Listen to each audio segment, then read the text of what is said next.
रहनुमा ने कोई उस तरह से बात नहीं की। और ये जो जलसा हुआ था कश्मीरियों से एक जहती के लिए, वो जलसा भी ज़्यादातर सियासत की नज़र हो गया। उसमें भी बहुत ज़्यादा बातें जो थी वो सियासत के ऊपर हुई। लगारी साहब, पूरा साल होता है हमारे पास सियासत के ऊपर बात करने के लिए, लेकिन एक दिन 5 फरवरी जिसमें हमें सिर्फ और सिर्फ कश्मीरियों के बारे में बात करनी चाहिए, उसमें भी कल हमने देखा कि पीडीएम रहनुमाओं ने जो अपने खिताब किए उसमें सिर्फ और सिर्फ हुकूमत पर तनकीद की गई। नरेंद्र मोदी के बारे में एक लफ्ज़ नहीं बोला गया।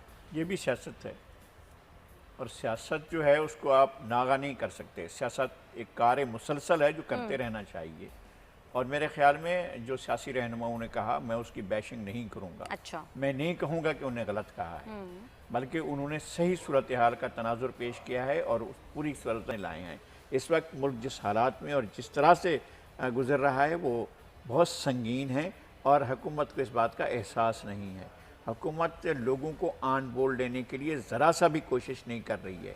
आपको जिनसे शिकवाए न करें बात उनसे, लेकिन सारी अपोजिशन को आप एक ही लाठी से हाँकने की कोशिश करेंगे, और की बयान देंगे एनआरओ नहीं दूंगा और ये फलां नहीं करूंगा। ये सारी चीज़ें नहीं चलती हैं सियासत में। बात करने के लिए तो आपके पास और भी बहुत सारे, हाँ ठीक है, उन्होंने भी जितनी बात नरेंद्र मोदी के मजालिम के ऊपर बात कर, मैं ये कह रहा हूँ कि उन्होंने बात की। आपने सुना बिलावल की तकरीर सुनी थी या और लोगों की तकरीर सुनी थी? उन्होंने ये सारी सूरत हाल पर बात, कश्मीर पर भी बात की है, कश्मीर के मजालिम पर बात की, लेकिन नरेंद्र मोदी के ऊपर कोई बात नहीं। एक नरेंद्र मोदी का नाम भी किसी न किसी ने तो बाहर लिया है ना, पूरी की पूरी। उसमें ऐसा नहीं है कि वो किया हो।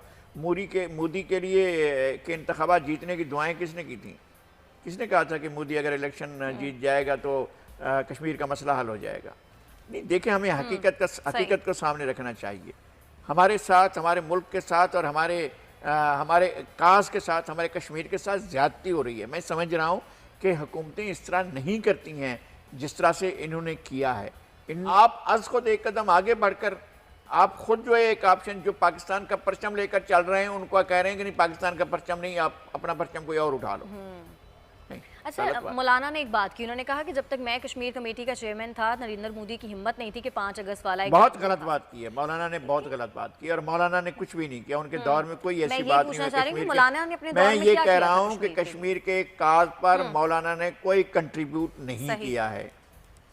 ये मेरा जवाब है। बिल्कुल सही है। अच्छा लगारी साहब, वो जो किसानों की एक तहरीक चल रही है इंडिया में, वो बड़ी जोर पकड़ती जा रही है। एक अमेरिकन गुलकारा रिहाना ने एक, उसके बाद हमने देखा कि जितने भी अदाकार हैं भारत के, उन सब ने ट्वीट करने शुरू कर दिए और सब ने इल्ज़ाम लगाना शुरू कर दिया। रिहाना के ऊपर ये इल्ज़ाम लगा दिया कि ये शायद पाकिस्तान के साथ मिली हुई हैं और इस किस्म की सारी बातें। कमाल किया, इतना ज़बरदस्त उनका ट्वीट था, और उसका जो फॉलोअप में जो इंडियंस को छोड़कर बाकी लोगों ने जो उनका जवाब दिया है, और जिस तरह से उन्होंने इस काज को सपोर्ट किया है, और जिस तरह से कश्मीर पर होने वाले मजालिम को बयान किया है, इंडिया में होने वाले मजालिम को बयान किया है, और किसानों के साथ होने वाले जुल्म पर जो बात की गई है, मेरे ख्याल में वो एक बेमिसाल बात है। और उसका फॉलोअप में इंडियन ज़ाहिर है क्या करेंगे, उन्होंने वहाँ रहना है। इंडिया का नैरेटिव चेंज हो चुका है, वो की तरफ जा रहा है। मैं कहता हूं अगर मोदी कुछ और रह जाता है, मैं एक दिन की भी रियायत देने को तैयार नहीं हूं। मैं चाहता हूं मेरे पास में हो तो उसको उतार कर नीचे फेंक दूं। कुछ महीने और, कुछ साल और, तो इंडिया टूटने जा रहा है। जो 7 रियासतें शुमाल मशरिक की हैं वो अलग हो रही हैं, ग्रेट हो रहे हैं। मोदी ने इंडिया की सलामती के साथ बम बांध दिया है, जो ब्लास्ट होने वाला है, ये सामने आएगा, ये देख लीजिएगा। लेकिन लगाई साहब, किसानों की तहरीक काफी अरसे से चल रही है, वो जोर तो पकड़ती जा रही है गुजरते दिन के साथ, लेकिन इसका क्या एंड? ये इनकलाब पर भी तो जा सकता है ना, जा सकता है ना। जो तख्त उठाकर, दिल्ली के तख्त उठाकर किसान एक तरफ फेंकते हैं, फिर क्या होगा?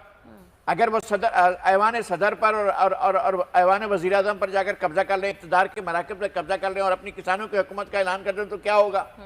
देखें, ये चीज़ें ऐसा नहीं है, लाखों लोग आए हुए हैं और एक बहुत बड़ा उभार है, और ये इंडिजीनियस है, लोकल है, वहाँ के किसानों का है, सबसे निचले तबके का है, जो मजलूम है वहाँ पर।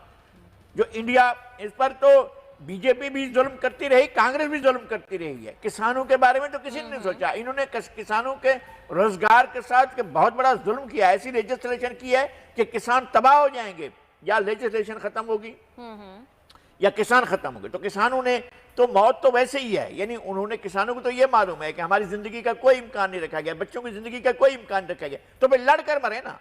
तो वो अगर इस्लाम वो अपना वहाँ से चलकर, मैं नहीं कहता हूँ कि ये कोई मज़हब का और या किसी और चीज़ का मामला है, वो तो किसान है, उसमें मुसलमान भी हैं, उसमें हिंदू भी हैं, उसमें सिख भी हैं और तरह तरह के लोग हैं, और किसानों का इत्तेहाद है। किसान अगर जा रहे हैं और अगर दिल्ली का तख्त उलट देते हैं और कब्जा कर देते हैं दिल्ली के इक़्तिदार पर, तो फिर उसके बाद क्या होगा? ये तो खालिस्तान मूवमेंट भी तो जोर पकड़ रही है इंडिया में।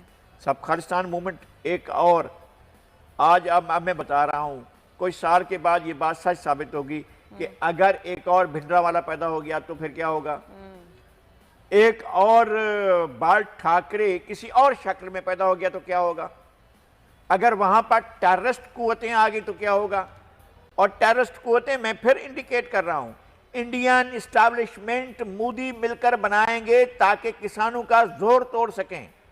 वो इस तरह के लोगों को आगे लाएंगे जो बड़े नारे मार कर अलहदगी की बात करेंगे और इंडियन हुकूमत उनको सपोर्ट कर रही होगी, लेकिन खेल उनके हाथ से निकल चुका होगा। देख लीजिएगा आप, खेल उनके हाथ में नहीं रहेगा।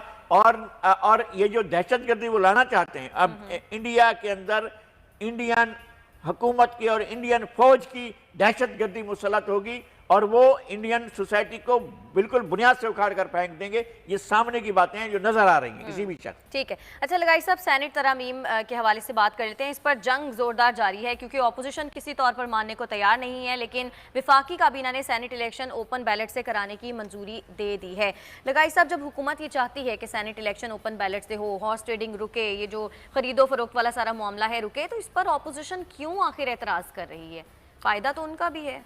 नहीं तो इनको क्या उस वक्त क्यों नहीं याद आया था जब अपना सादिक सजरानी साहब के खिलाफ तहरीक अदम एतमाद आई थी? उस वक्त देर आए दुरुस्त है। नहीं, देर आया दुरुस्त आयत क्या हुआ? जब आपको सूट करता हो आप ले आएँ, जब आपको सूट ना करता हो आप पीछे हट जाएं।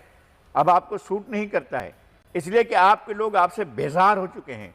सूबाई असम्बलियों के जो इनके हामी लोग हैं वो बेजार हो चुके हैं। इनने 50-50 करोड़ फेंकने की बातें की हैं, ऐलान किया है। मैं आपको लिख कर देता हूं कि जब इलेक्शन सेनेट का हो जाएगा ये 50 करोड़ की बातें भी हवा हो जाएंगी, नहीं मिलेंगे। नहीं, मिलने भी नहीं चाहिए। मैं तो ये कहता हूं मिलने नहीं चाहिए, और ना इस तरह का। उनका काम कानून साजी है, कानून साजी करें।